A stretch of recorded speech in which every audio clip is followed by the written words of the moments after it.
करें शुरू। नमस्कार साथियों, दिल्ली सरकार की एक योजना जिसकी चर्चा पूरे हिंदुस्तान में कुछ वर्षों से रही, उस योजना का नाम है फरिश्ते स्कीम, फरिश्ते दिल्ली के, जिसमें अगर किसी भी आदमी का एक्सीडेंट दिल्ली के अंदर होता है, चाहे वो कहीं का भी निवासी हो, अगर दिल्ली की सड़क पे उसका कोई एक्सीडेंट होता है, दुर्घटना होती है,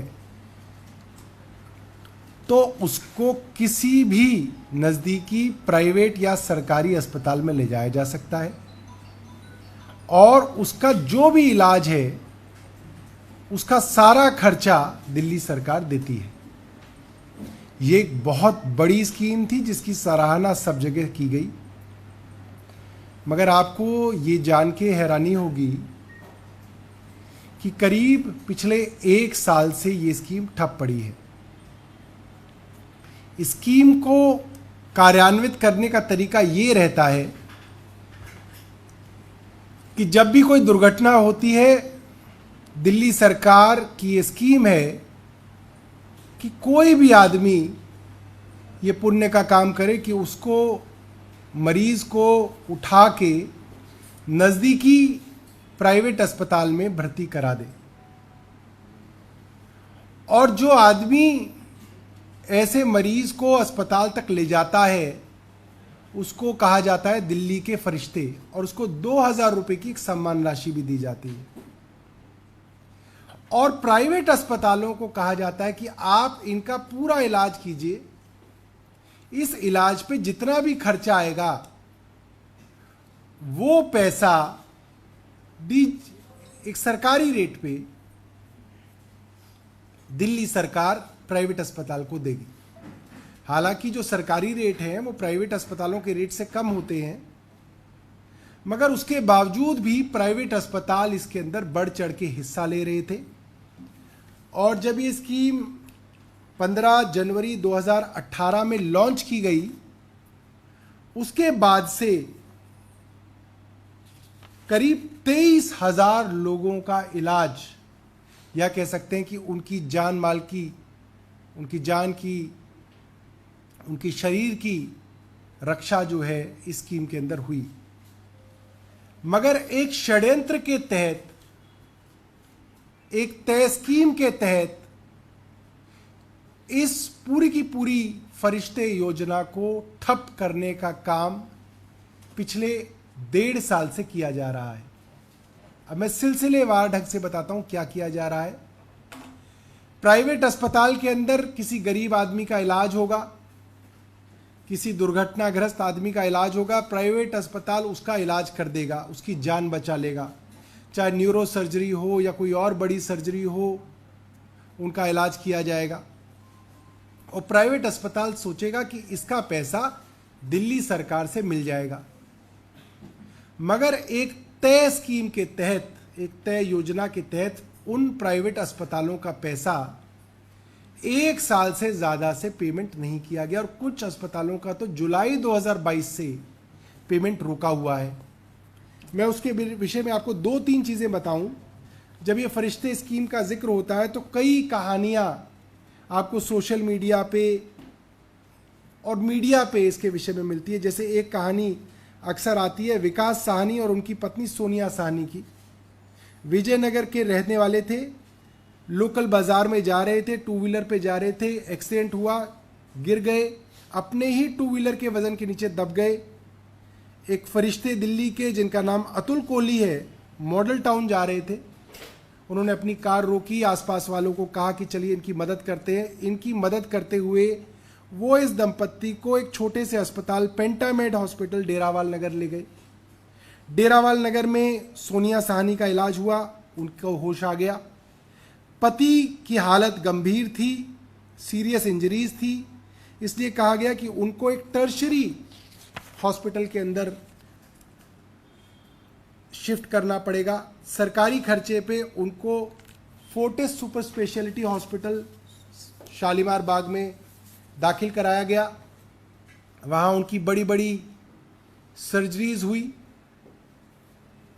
और उसके बाद 25 दिनों तक अस्पताल के अंदर एडमिट रहने के बाद वे ठीक ठाक जो है अपने घर जा पाए। सारा खर्चा दिल्ली सरकार ने दिया। रीटा सिंह थी, 26 अक्टूबर 2019 में मयूर विहार में अपनी स्कूटी चला रही थी, एक कार ने टक्कर मारी, गंभीर रूप से घायल हुई, बेहोश हो गई। कुछ लोग ले जाके उनको max super speciality hospital IP extension में उनको भर्ती कराया गया। कई दिन वहां रहने के बाद सही सलामत घर पहुंची। सारा खर्चा दिल्ली सरकार ने दिया। एमैन्यूल जेम्स मंगोलपुरी के वासी हैं। 3 साल की बेटी दुर्घटनाग्रस्त हुई एक्सीडेंट में।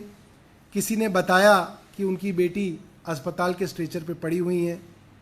जाके देखा तो पता चला दिल्ली सरकार प्राइवेट अस्पताल में सारा खर्चा वहन कर रही है।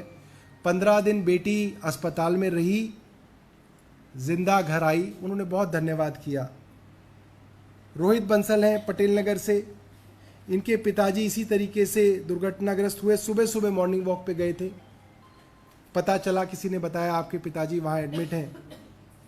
12 दिन तक उनका इलाज हुआ। सारा खर्चा जो है दिल्ली सरकार ने दिया। वे घर जो है वापस कुशल मंगल लौट पाए। इसी तरीके से बहुत सारी कहानियां हैं। और ये वो लोग हैं जिनकी जिंदगियां सिर्फ इसलिए बच गई क्योंकि कहा जाता है कि एक्सीडेंट के 1 घंटे तक जो गोल्डन आवर होता है उसमें अगर आप मरीज को सही अस्पताल तक पहुंचा दें तो उसके बचने की जो प्रोबेबिलिटी है वो करीब 80% तक हो सकती है कि 80% अब चांस है कि ये बच जाएगा। और दिल्ली के अंदर करीब 23,000 लोगों का इलाज इस स्कीम से हुआ। मैं समझता हूं कि आप कितनी ही बड़ी गाड़ी के अंदर जा रहे हो, आप कितने ही बड़े आदमी हो, अगर आप मॉर्निंग वॉक के लिए घर से बाहर निकलते हैं तो इसका चांस रहता है कि आपको कोई हादसा हो जाए। आपकी छोटी बच्ची स्कूल जाती हो, उसके साथ हादसा हो जाए, आपकी पत्नी ऑफिस जाती है, उसके साथ हादसा हो जाए, आपके पिताजी दूध लेने जाते हैं, उनके साथ हादसा हो जाए, भगवान ना करे किसी के साथ हो। हादसे रोज होते हैं। 1 साल से दिल्ली में जो हादसे हो रहे हैं उनको इलाज ना मिल सके, उनको कोई प्राइवेट अस्पताल में दाखिल ना करा दे, और दाखिल करा दे तो प्राइवेट अस्पताल उसका इलाज ना कर लें, इससे घटिया और घिनौना षड्यंत्र मैं तो नहीं सोच सकता कि कोई हो सकता है। और वो दिल्ली सरकार के ऐसे अधिकारी जिन्होंने आईएएस की अधिक परीक्षा पास की, हेल्थ सेक्रेटरी बन के यहाँ पे एयर कंडीशन रूम में मेरे यहाँ बैठते हैं, वो इतना घटिया कृत्य करते हो। मुझे तो समझ में नहीं आता कि ऐसे लोगों को क्या सजा मिलनी चाहिए। ऐसे लोग कैसे इतने बड़े पाप कर्म के अंदर जो है सम्मिलित हो जाते हैं। मैं थोड़ा सा ब्यौरा देना चाहूँगा क्योंकि सरकारी मामला है तो मैं बताता हूँ। जनवरी 2023 में उप मुख्यमंत्री मनीष सिसोदिया जी दिल्ली के हेल्थ मिनिस्टर थे। उनके बाद संज्ञान में बात आई कि करीब 24.5 करोड़ रुपया प्राइवेट अस्पतालों का बकाया है। अब ये बात हम सब समझते हैं, प्राइवेट अस्पताल तो वैसे भी ये इलाज नहीं करना चाहते क्योंकि इसके रेट आधे से भी कम होते हैं। अगर फिर भी आप उनका करोड़ों रुपया बकाया कर देंगे वो तो छुएंगे नहीं मरीज को। तो उस समय 24.5 करोड़ रुपया बकाया था। मनीष सिसोदिया जी ने मीटिंग बुलाई, चिट्ठी लिखी डीजीएचएस को कि भाई इसका एक टाइम टेबल मेरे को दीजिए कि कब तक आप इन सब की पेमेंट्स क्लियर करेंगे। कोई जवाब मनीष सिसोदिया जी को नहीं दिया गया, उप मुख्यमंत्री को नहीं दिया गया, कोई उसकी टाइमलाइन उप मुख्यमंत्री को नहीं दी गई। ये बात कर रहा हूं मैं 24 जनवरी 2023 की। मार्च में मैं दिल्ली का स्वास्थ्य मंत्री बना तो मेरे संज्ञान में ये बात आई। 21 अप्रैल 2023 को मैंने एक मीटिंग बुलाई। हेल्थ सेक्रेटरी थे, डायरेक्टर जनरल हेल्थ सर्विसेज नूतन मुंडेजा थी उसमें। मैंने उनको कहा कि कितनी पेमेंट्स बकाया हैं प्राइवेट अस्पतालों की और लेबोरेटरीज की। उन्होंने ऑफिशियली कहा कोई पेंडेंसी नहीं है, ये मेरे मिनट्स में रिकॉर्डेड है। उन्होंने ऑफिशियली कहा मुझे अप्रैल 2023 में कि कोई पेंडेंसी नहीं है। चंद दिनों बाद मेरे पास प्राइवेट अस्पताल और लेबोरेटरी वाले आ गए। उन्होंने कहा कि साहब हमारे तो करोड़ों रुपए की पेमेंट्स पेंडिंग है, हम कैसे काम करें? आप पैसा नहीं दोगे तो हम काम कैसे करेंगे? आप पैसा नहीं दोगे तो हम फ्री के टेस्ट कैसे करेंगे? और मैंने हेल्थ सेक्रेटरी साहब को कहा कि मेरे को मेरी मीटिंग में गलत जानकारी दी गई, आप शो कॉज कीजिए डीजीएचएस को और पूछिए कि किस कारण से उन्होंने जो है गलत जानकारी दी और इन बिल्स को क्लियर कराइए। ये चिट्ठी मैंने हेल्थ सेक्रेटरी को लिखी, उसका कोई जवाब नहीं। उसके बाद फिर से ये मामला सामने आया। 9 मई 2025 को मैंने दोबारा लिखा कि शिकायत आ रही है कि जिसका बिल मन करता है उसका पास करते हैं, जिसका नहीं करते उसका पास नहीं करते। क्या कारण है? कोई प्रोसीजर होना चाहिए, जिसका बिल पहले आएगा उसका पहले प्रोसेस होगा। स्टैंडर्ड ऑपरेटिंग प्रोसीजर बनाया जाए, टाइमलाइन दी जाए कि किस तरीके से आप बिल्स कब तक पास करेंगे। और अब तक इतने सारे बिल पेंडिंग रखे गए हैं, इसकी इंक्वायरी की जाए कि कौन लोग इसके दोषी हैं। ये 9/5/2025 को कहा गया, मगर अब तक कोई इंक्वायरी की रिपोर्ट नहीं आई है। इसके बाद 16 जून 2023 को दोबारा से पता चला कि अभी तक पेमेंट्स नहीं की गई हैं। और ये पता चला कि डाक जो विभाग है, दिल्ली आरोग्य कोष, जो अफसर बिल क्लियर करने के लिए जिम्मेदार हैं, डॉक्टर राकेश आहूजा, वो ये काम नहीं करना चाहते हैं। वो कहते हैं कि मेरे को क्लिनिकल काम करना है, मुझे ज़बरदस्ती इस डिपार्टमेंट में इस पोस्ट पे रखा हुआ है, मैं काम करना ही नहीं चाहता। और उसके विषय में मैंने 16 जून 2023 को हेल्थ सेक्रेटरी साहब के साथ और DGHS Nutan Mundeja, health secretary doctor SB Kumar के साथ मीटिंग करके कहा कि भाई आप इनको बदल दीजिए जब इनको काम ही नहीं करना है। इन्होंने 6 महीने से तो पेंडिंग रख रखी है पेमेंट लोगों की। उन्होंने कहा कि साहब हम बदल देते हैं। और 16 जून को फिर लिखित में आदेश दिया कि आप इनको बदल के कोई सक्षम अफसर लगाइए जो ये काम कर सकते हो। 1 महीने बाद 13 जुलाई को पता चला कि उन अफसर की जगह इन्होंने एक और ऐसी अफसर को अपॉइंट कर दिया, वो भी ये काम नहीं करना चाहती और वो खुद सिक लीव पे हैं। उन्होंने लिखित में इनको दे रखा है कि वो ये काम नहीं करना चाहती क्योंकि वो बीमार हैं। तो एक जानबूझ के पूरे डिपार्टमेंट में एक ऐसा अफसर ढूंढा गया जो बीमारी की लीव पे है और उसको ऑफिशियली इस पे लगा दिया गया। और करीब 1.5 महीने तक 13/7/2023 से लेकर 25/8/2023 तक उस महिला अधिकारी को इस पोस्ट पे रखा गया जो काम भी नहीं करना चाहती थी और मेडिकल लीव पे थी, बीमारी पे थी।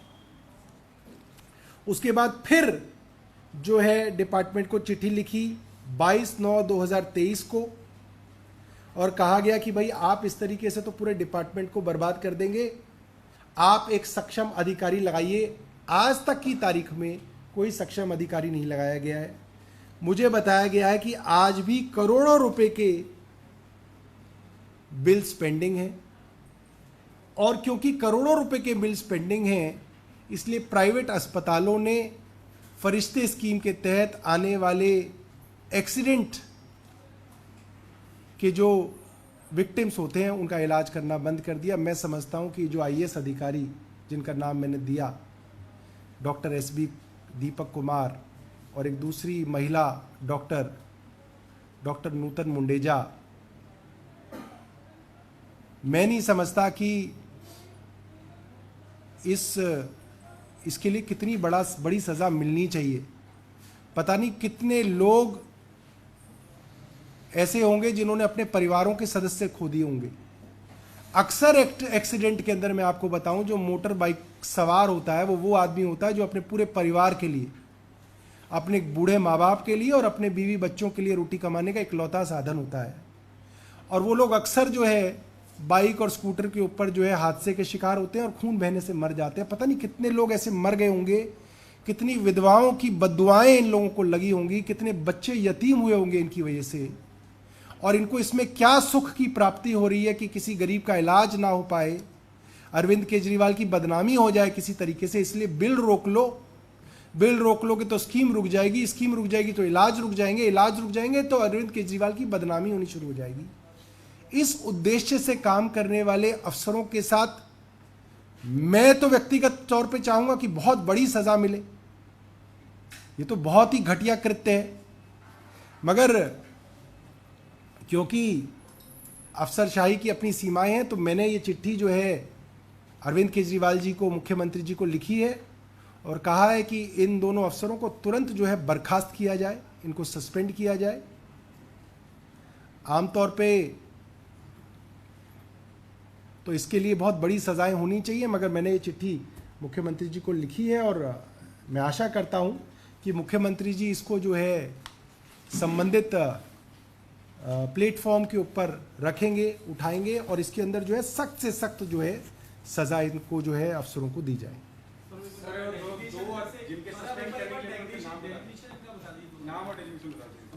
एक हैं doctor SB Deepak Kumar, secretary health हैं, IAS अधिकारी हैं। एक हैं doctor Nutan Mundeja, director general health services हैं। अभी कुछ दिनों पहले वो DGHS की पोस्ट से हट गई हैं क्योंकि उनका टर्म पूरा हो गया था, तो अब दूसरी कोई हैं, डॉक्टर नूतन मुंडेजा। अभी नहीं है DGHS। देखिए, ये स्कीम शुरू हुई 15 फरवरी 2018 को, बाकायदा कैबिनेट से और LG साहब से नोटिफाई होके चली स्कीम। इस स्कीम में अब तक करीब 23,000 लोगों का इलाज हुआ और अब करीब 1 साल से स्कीम बिल्कुल ठप है क्योंकि अस्पताल जो है इसके अंदर इलाज करने से मना कर रहे हैं। ज़्यादातर अस्पतालों की जो पेमेंट है दिसंबर 2022 से नहीं हुई है और कुछ अस्पताल ऐसे हैं जिनकी जून जुलाई 2022 से पेमेंट नहीं हुई है। ये चिट्ठी जो है ये मैं आपको जो है व्हाट्सएप पे भी शेयर कर दूंगा थोड़ी देर में, ताकि जो है आप इसको डिटेल्स जो है आप इसकी नोट कर सकें।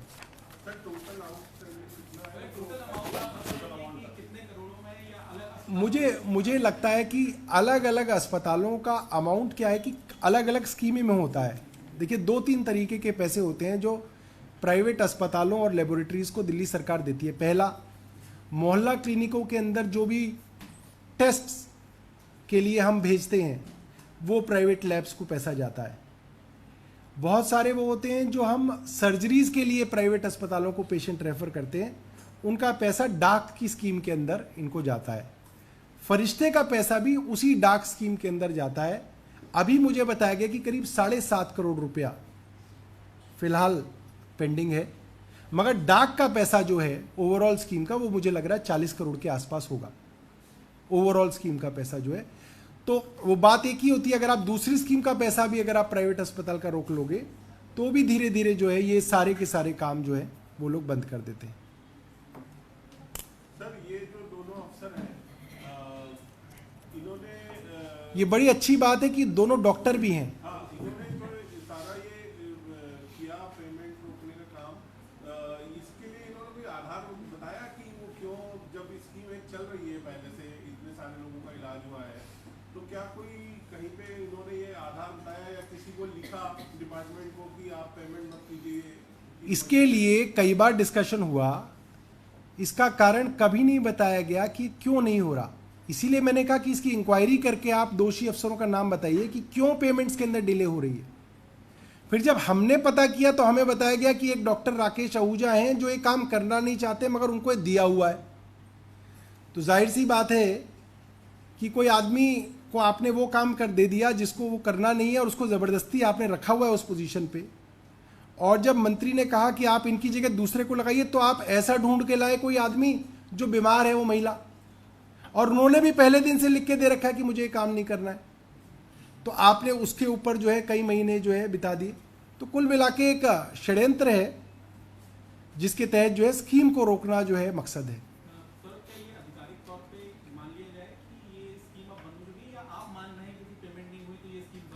ये स्कीम सरकारी कागजों के अंदर चल रही है, क्योंकि आज भी अगर आपका एक्सीडेंट होता है तो आप जाके कह सकते हैं कि फरिश्ते में मेरा इलाज कीजिए, मगर प्रैक्टिकली आपका वो प्राइवेट अस्पताल इलाज नहीं करेगा क्योंकि वो कह रहा है कि मेरी इतने सालों की पेमेंट रुकी हुई है, मैं इलाज क्यों करूं। और अगर वो सरकारी में तो इलाज है ही, सरकारी में तो है। सर ये जो सीरीज बन गई है, आप जल बोर्ड में कह रहे हैं कि पैसा नहीं रिलीज करते हैं, इसमें कह रहे हैं रिलीज नहीं होता, मोहल्ला क्लिनिक में रिलीज नहीं होता, पोस्टमेंट स्टडी जो पर्यावरण विभाग की उसमें पैसा नहीं है, सिविल डिफेंस अथॉरिटीज को पैसा नहीं मिलता। क्या आप ये कहना चाह रहे हैं कि सरकार का कामकाज पूरी तरह से ठप करने की कोशिश है, एलजी जो है वो बीजेपी को फायदा पहुंचाने, सीधे तौर पर क्या कहना चाह रहे हैं? कोई भी देश, कोई भी ऑर्गेनाइजेशन अगर चलती है, जैसे हम कहते हैं कि हम कैसे चल रहे हैं, हम खून के प्रवाह से चल रहे हैं, तो हम जी रहे हैं। इसलिए पैसे के प्रवाह के बिना कोई ऑर्गेनाइजेशन नहीं चल सकती। सरकार भी पैसे के प्रवाह के बिना नहीं चल सकती है। लोग टैक्स देते हैं, वो पैसा आता है, पैसा वापस डिपार्टमेंट्स में जाता है, लोगों के ऊपर खर्च होता है, यही सरकार का काम है। अगर आप सरकार के डिपार्टमेंट्स का पैसा रोक लें तो वो काम बिना लिखे कि ये काम रोक दो, वो काम रुक जाएगा। किसी भी जगह जो है, बस मार्शल को रोकने का सबसे अच्छा तरीका क्या है? बस मार्शल को तनख्वाही देना बंद कर दो, तो बस मार्शल अपने आप जाना, कितने महीने कोई मुफ्त में जाएगा? 2 महीने, 4 महीने, 5 महीने, 6 महीने, फिर वो कहेगा छोड़ दो। तो उसी तरीके से जो है सब चीजें की जा रही हैं। चाहे जल बोर्ड के अंदर ठेकेदार क्यों काम करेगा, कब तक करेगा? आपने ठेकेदारों को पेमेंट ही नहीं दी 6-6, 7-7 महीने से। जल बोर्ड के अंदर कई जगह साल भर से ठेकेदारों को पेमेंट ही नहीं दी गई है। तो ठेकेदार कब तक उधार में काम करेगा? उसको तो रोज पेमेंट देनी है लेबर को। उसके यहां जो लेबर काम करेगी उसको रोज पेमेंट देनी है, उसको रोज दिहाड़ी देनी है। और सारा काम लेबर इंटेंसिव होता है, या तो दिहाड़ी देनी है, या आपको बाहर से इक्विपमेंट लाना है, या आपको कुछ तो करना है। तो उसका तरीका यह निकाला गया है कि आप फाइनेंस रोक दीजिए, पैसा रोक दीजिए, और उसके तहत जो है जनता के सारे काम धीरे धीरे रोक दिए जाए। सर क्या दिल्ली सरकार जो आपकी चुनी हुई सरकार है, इसमें क्राइसिस का ऐलान भी कर रहे हैं? इससे क्या ये मान लिया जाए कि हर काम ठप हो चुका है? पिछले दिनों सेंटर जो स्टडी के लिए बनाया गया था वो बंद हो चुका है। इसके अलावा आप कई बार कमेटी में ये मामले उठा चुके हैं कि पैसे रिलीज नहीं किए जाते हैं। तो क्या ये मान लिया जाए कि दिल्ली सेवा कानून आने के बाद सरकार में गतिविधि ठप हो गई? देखिए, मैं ये तो नहीं कहूँगा कि ठप हो गई है, क्योंकि अभी भी मैं रोज़ आ रहा हूँ। आप मेरे दफ्तर में आएंगे तो मैं किसी ना किसी फाइल को काला कर ही रहा होता हूँ। कुछ ना कुछ तो चिट्ठीबाजी चल रही है, मगर पूरी कोशिश है कुछ चुनिंदा अफसरों की कि कामों को रोका जाए। हम लोग संघर्ष कर रहे हैं कि जो काम हो सके वो काम चला सकें, वो चल रहे हैं। सेंटर का या बीजेपी का हमेशा आरोप रहा है कि आप फ्री योजनाओं पर पैसा बहा रहे हैं सरकारी खजाने का, इसलिए सरकार को क्राइसिस होती है। आपका इस पर क्या कहना है कि योजनाओं पे, फ्री योजनाओं पे कितना, कैसे मैनेज हो रहा है, मतलब क्या हो रहा है? सरकार के पास पैसे की कमी नहीं बता रहा मैं आपको, सरकार के खजाने में पैसा है, तभी तो बजट के अंदर आवंटित हुआ है पैसा। ऐसा नहीं है कि इसके लिए सरकार के पास बजट नहीं है। ये सब चीजें बजट के अंदर ऐलान की गई हैं। फरिश्ते स्कीम को, डाक को, मोहल्ला क्लिनिक को बाकायदा पैसों का एलोकेशन किया गया है। पैसा था तभी तो एलोकेशन किया गया और वो बजट में पास हुआ है। मगर वो पैसा रखा हुआ है, मगर उस पैसे को खर्च नहीं किया जा रहा, उसको डिपार्टमेंट्स को नहीं दिया जा रहा, उसको जो है काम में नहीं लगाया जा रहा, उसको जो है तिजोरी में सड़ाया जा रहा है उसको। सर ये दिल्ली में आप हेल्थ मिनिस्टर हैं और सर्दियाँ नज़दीक है, प्रदूषण भी बढ़ रहा है, क्या कोई एडवाइजरी के बारे में आप कुछ सोच रहे हैं या फिर कोई सलाह आप देना चाहेंगे? क्योंकि हर साल नहीं होता।